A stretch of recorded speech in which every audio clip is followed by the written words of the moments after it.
My name is Özlem Okuyucu from London School of Economics. First of all, I would like to thank you for your speech. I'd like to ask a question about the crisis in Syria. I'm from Turkey, and as everybody knows, Turkey is hosting nearly 2,500,000 Syrian refugees. And some Turkish people are criticizing Saudi Arabia on the grounds that Saudi Arabia isn't accepting refugees and it isn't doing enough for refugees as a rich country. And as you said, there is a responsibility. You said that Saudi Arabia has a responsibility in terms of it's the center for Islam. So some Turkish people are also saying this. It's an Islamic country, so why isn't it doing enough for Syrian refugees? So I'd like to ask about this issue. I'd like you to elaborate on Saudi Arabia's refugee policy. Okay. Thanks. Thank you. I'll ask you to take that directly. Yes, thank you. I think we could have done a better job explaining what we've done with Syrian refugees. Saudi Arabia has issued more than 2.5 million visas to Syrian refugees since the crisis began. We put out a statement. Nobody noticed it. 2.5 million came to Saudi Arabia.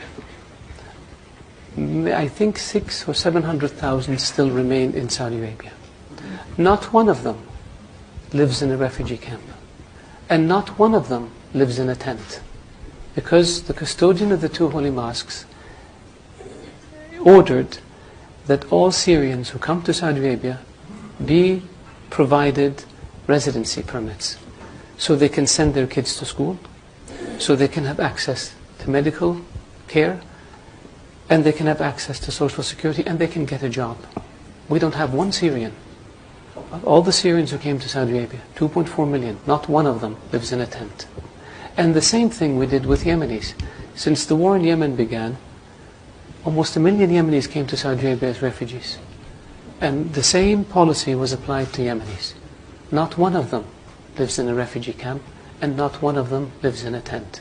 And we don't brag about it, and we don't put TV cameras in front of them, because that, to us, is what our culture is all about. These people came because their homes were devastated. They came seeking refuge and shelter and safety in Saudi Arabia, and we provided for them in a way that is dignified, in a way that doesn't humiliate them, in a way that allows them and their children to lead as normal a life as possible given the circumstances. So I really appreciate the question, so I can educate the audience about our refugee policy. Thank you. Thank you very much.